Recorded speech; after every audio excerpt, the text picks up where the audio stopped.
Thank you all for being here.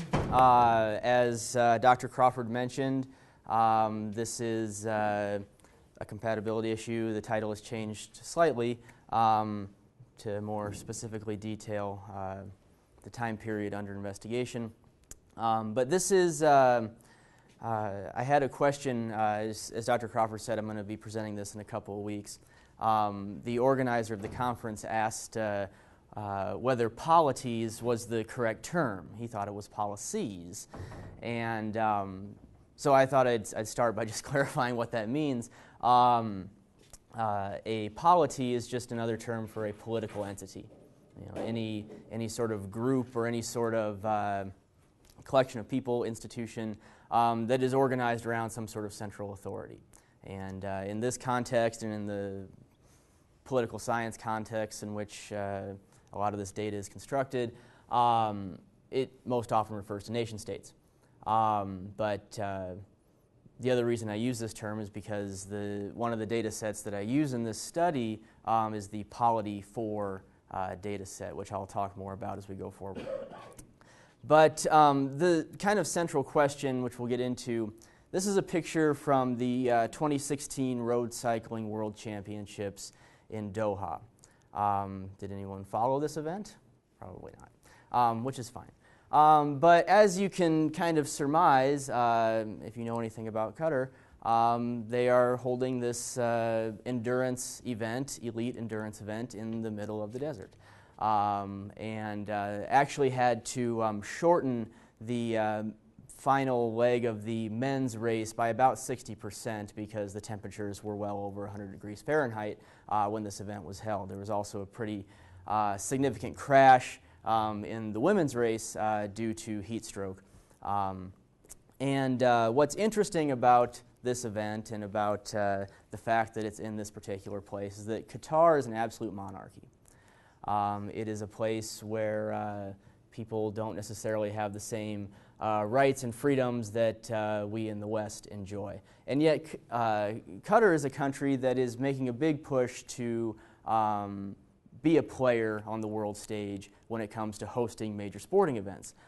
They're perhaps most famous or infamous for being the hosts of the upcoming 2022 World Cup, which, again, due to the heat, has been moved to the winter time rather than the summer, and has also come under pretty intense scrutiny for the employment of migrant labor and some of the abuses and the actual deaths that are occurring in the run-up to that event.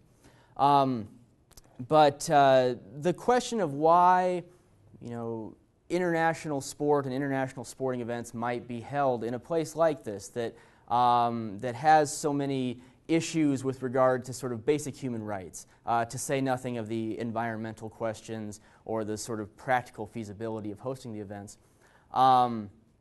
Why we would see perhaps a rise or a tendency to put these sorts of events in these sorts of places is really what's kind of motivating this study. And as I said, I'll get more into that as I go forward. Before I do move forward, I need to acknowledge my research assistant, Dave Kempsel, who was instrumental in collecting a lot of the data for this study. So thank you, Dave. And if you have any comments to add as we go forward, please chime in. But the agenda, pretty straightforward. I'll talk a little bit more about kind of the background for this investigation, why it's important or why I think it's important. Talk a little bit about the data collection to date and the synthesis with existing data sets, and then talk a little bit about the findings and maybe some issues for further debate and discussion. And I just wanted to also, Tammy beat me to the punch, but as she mentioned and as I mentioned, this will be presented in a much more condensed format. I think I only have 10 minutes at the Play the Game conference in Holland 2 weeks from yesterday. But to kind of get started, and I know that many of you in the audience are familiar with some of the issues surrounding international sporting events, but in recent years, the realities of hosting, especially major international events like the World Cup and the Olympics, but even on a smaller scale, the realities, the impacts of these events have become more widely acknowledged.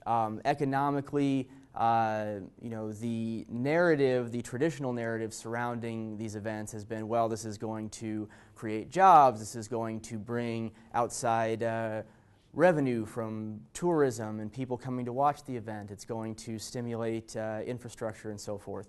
In reality, that narrative fails to address the opportunity cost, that money spent on construction of new facilities, on other efforts to prepare for these sorts of events means that spending on social services gets cut.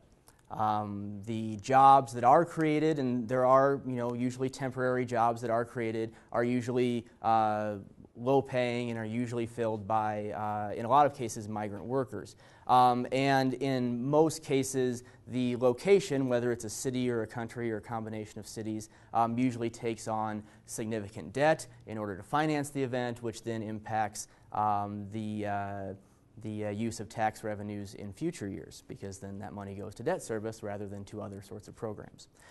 Socially, as we saw in Rio in 2016, especially, dislocation is a big issue.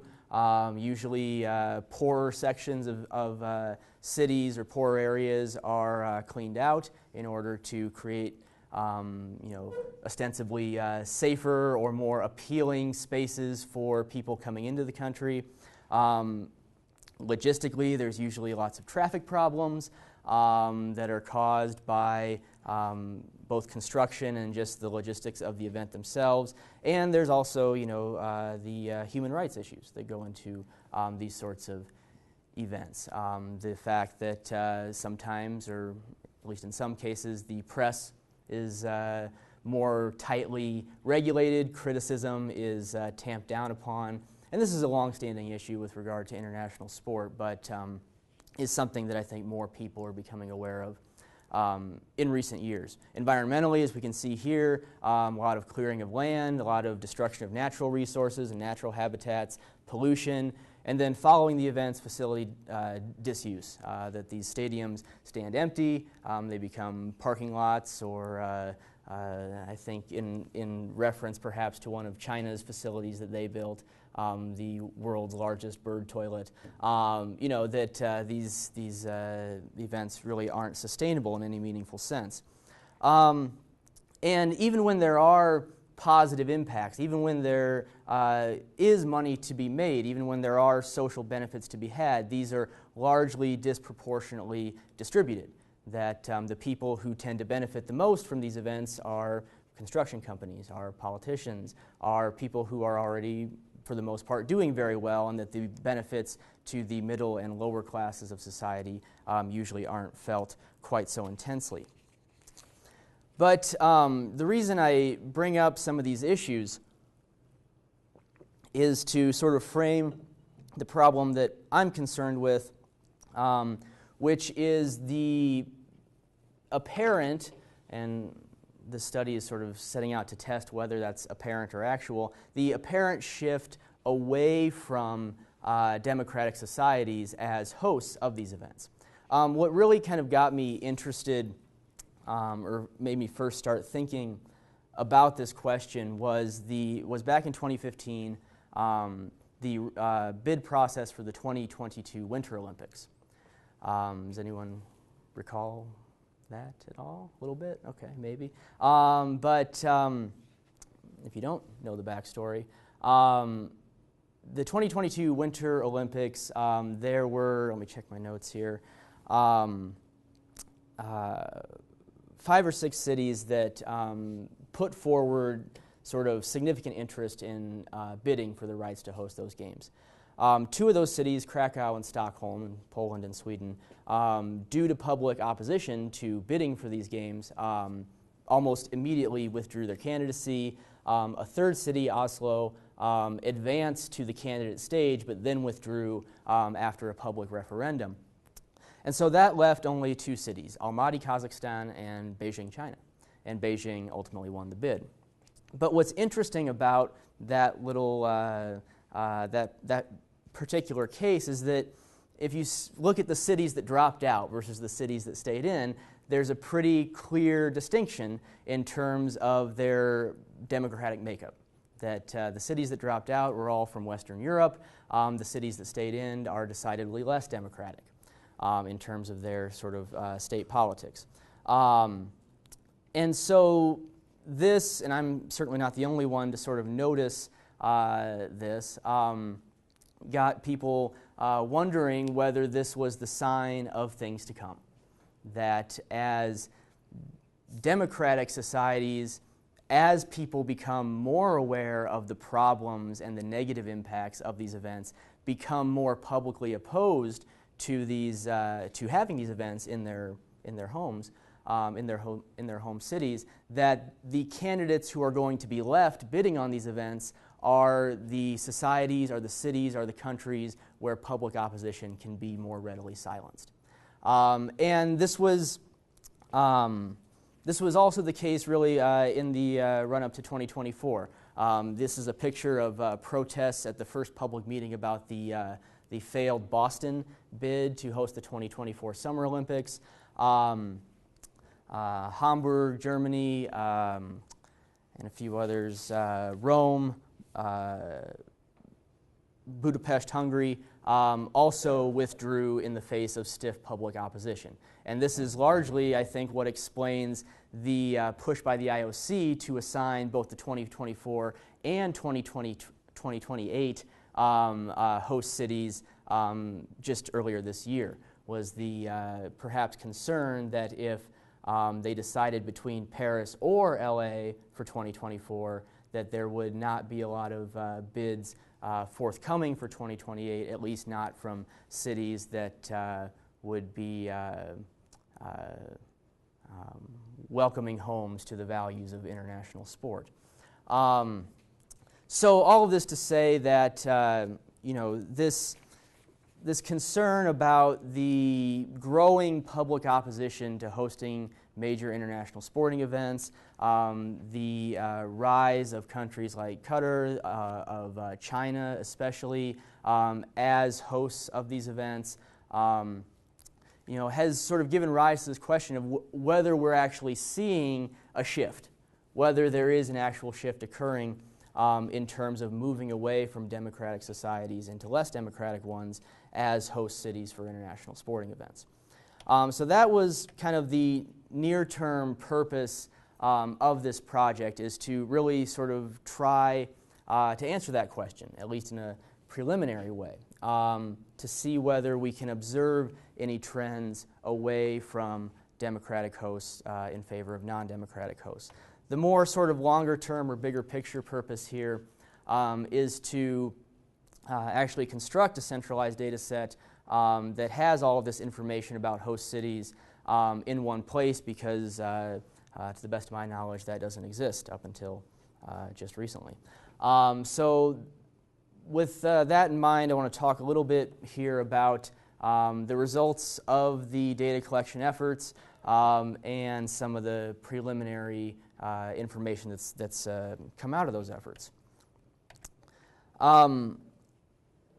I sort of bounded this project, or constrained it to the post-World War II era in terms of time. This is for a couple reasons. One, there were not a lot of major sporting events before 1945. There were a few world championships and certainly the Summer and Winter Olympics. But other than that, there was not a lot of major international events. Two, the domestic political makeup of a lot of countries changed pretty significantly after 1945. So I thought it was probably most relevant for today in terms of trying to observe trends to sort of stake that as my starting point. In terms of the events we looked at, the Summer and Winter Olympics, certainly, as well as the World Championships for all of the current sports on the Olympic programs. For the Summer Games, that's 47 sports governed by 33 federations. I had to exclude golf and tennis because those are sports where their international federation does not actually organize a major international championship. It's more built around pro tours. The only sport where the data is a little uncertain or still emerging is skateboarding. There's not, as of this moment anyways, a clear sort of authority for that sport. There's a couple of federations that are competing for power, and the federation that's actually organizing that sport for the Olympics is a federation that has not really dealt with skateboarding in the past, but has instead dealt with roller sports. And so there's a lot of kind of politicking going on in terms of who's actually in charge of skateboarding. But I had to kind of make some judgment calls there. And then obviously the current winter sports as well, which are fewer in number. But this resulted, once all this data was compiled, in just under 2,000 data points, 2,000 event year dyads with which I had to work. Which was a pretty significant amount of data.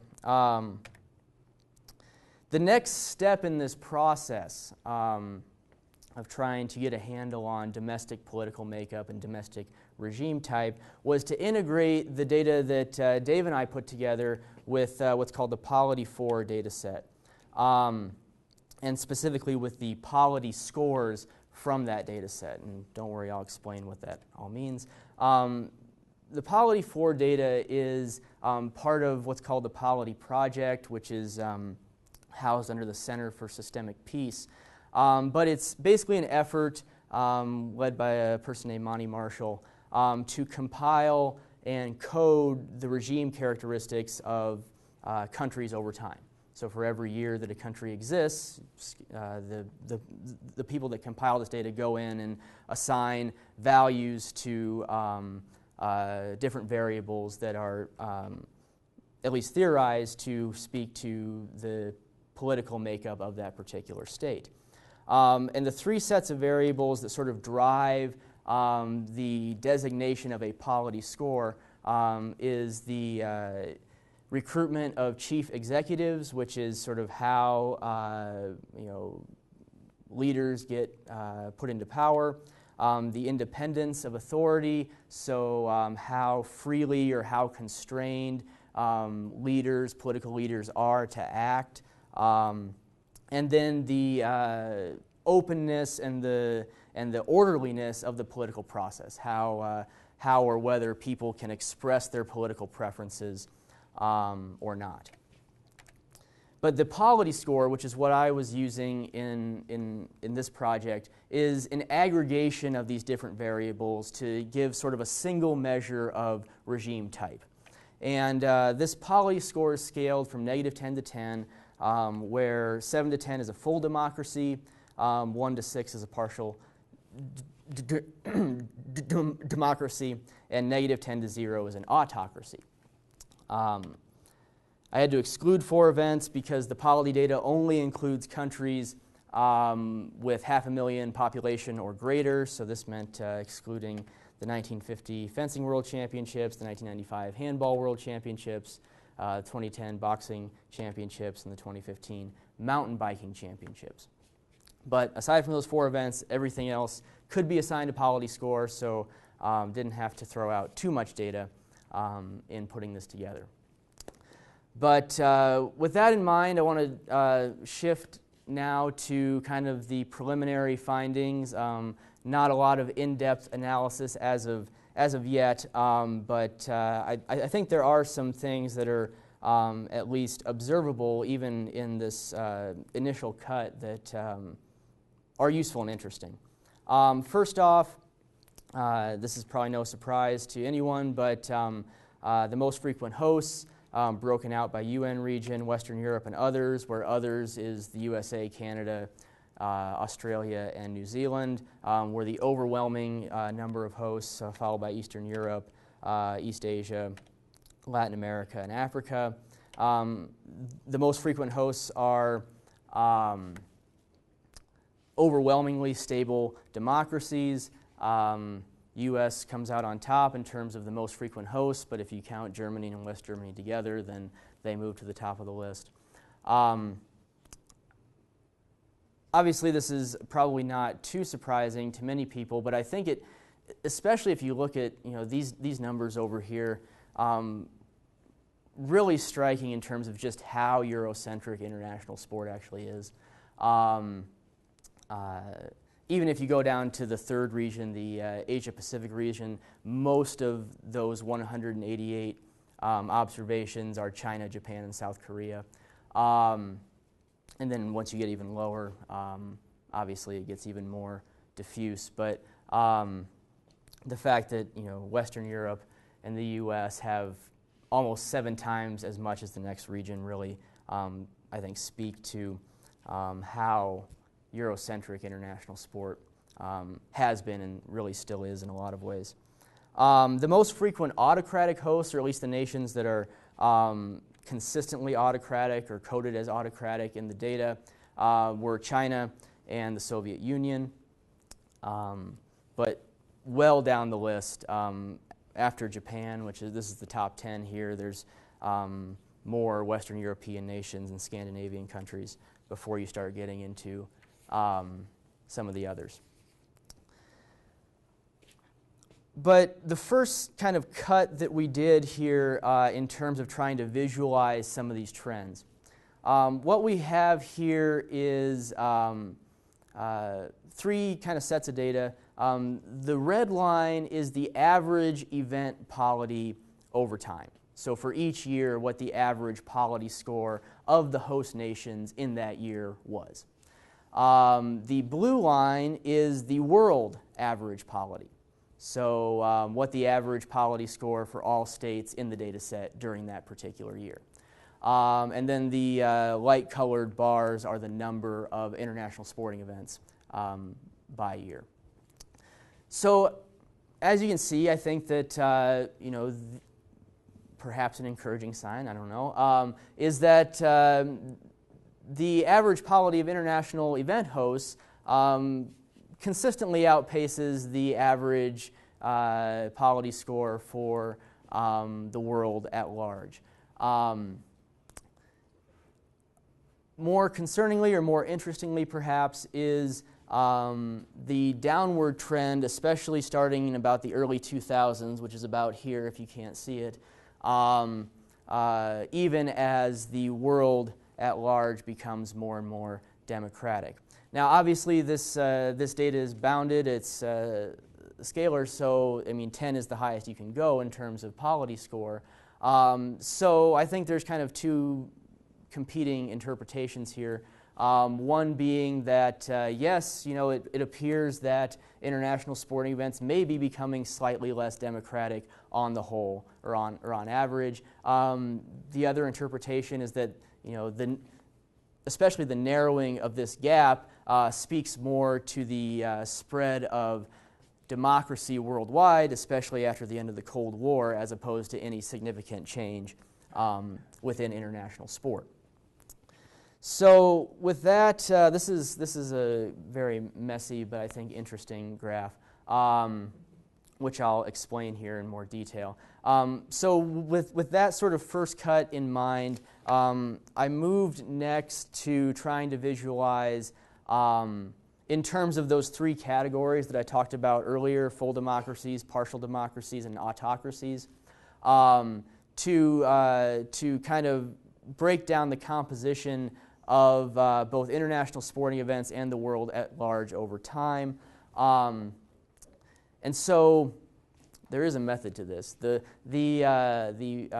primary colors, and this is actually orange, so it didn't work out all that well, but the blue line is the percentage of international sporting events in a given year that were hosted by full democracies. And so this is the blue line. You can see the trend line going slightly up over time. The black line down here, which you can't really see and is pretty stable over time, is the percentage of sporting events that were hosted by partial democracies. And the red line is finally the percentage of events that were hosted by autocracies. So if you look just at trend lines here, you can see that full democratic hosts are going up slightly in terms of a trend. Autocratic hosts are decreasing slightly over time. And then the secondary colors, the green, purple, and orange, again, this is supposed to be orange, show the same data for the world makeup overall. So you can see that dramatic decrease in autocracies over time, a general increase in the proportion of full democracies, and as with the sporting data, pretty stable, but maybe a slight increase in partial democracies over time. And then the other line is just for states that didn't have a code. They were under conditions of anarchy or were occupied or other sorts of situations like that. The one thing that maybe points to an issue, if indeed there is an issue here.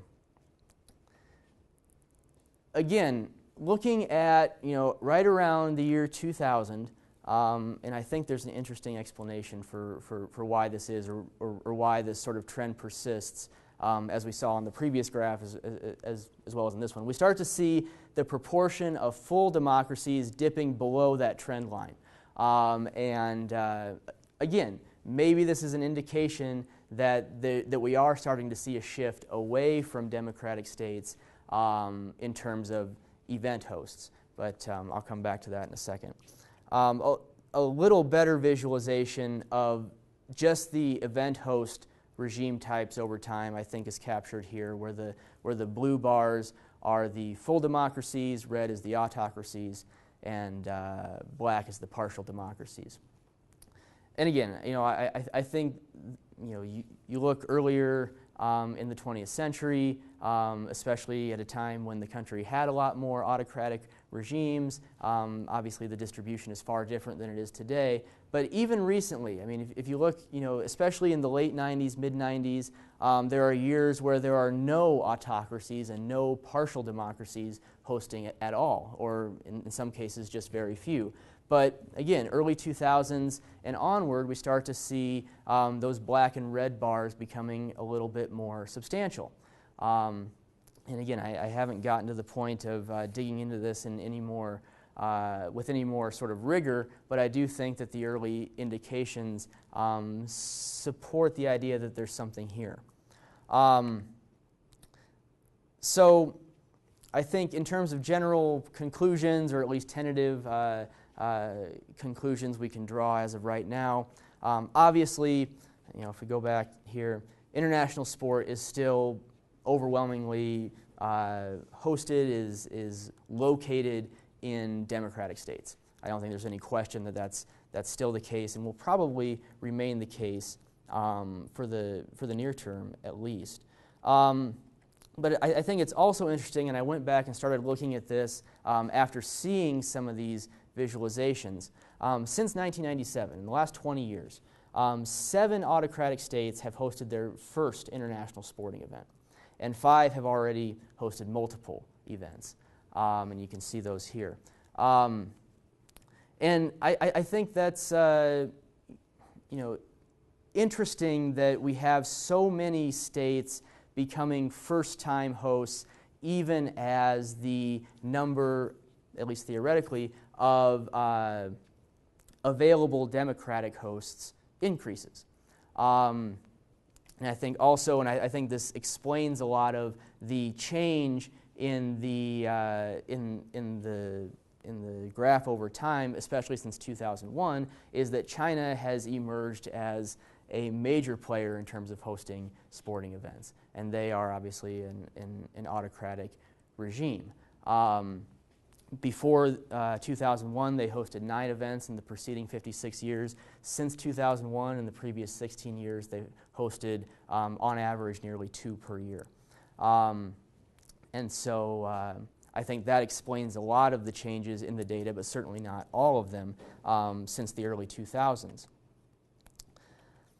In terms of future steps or where this is all going, I'd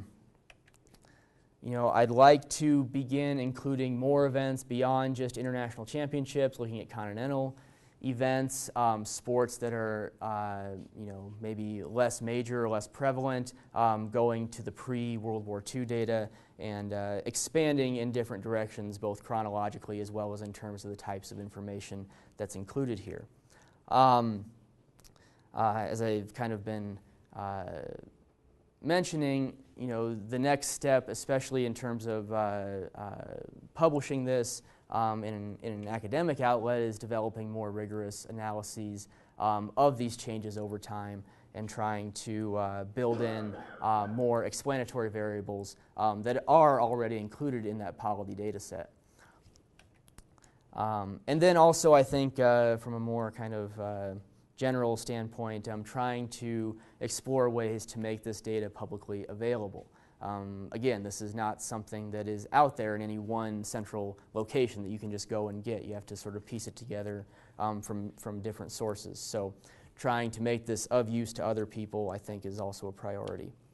In terms of driving questions or things that might be considered as we go forward with this, one is to explore the role of sport as an independent variable, which is a hard thing to do. I've tried it in other instances and it doesn't work very well, but it depends a lot on how you define your variables. But you know, to see whether, because I mean, I think that's the counter argument to kind of the motivating problem for this study, is that, well, it's good to have sport in these places. It's good to bring international sport to places like China and the Middle East, because it can have this democratizing effect. That's sort of the overarching motivation for having international sporting events, at least in some sense. And so, is there evidence to suggest that this is actually a good thing, that having these events in these places can actually produce changes in polity scores, changes in regimes that move them towards more democratic makeup?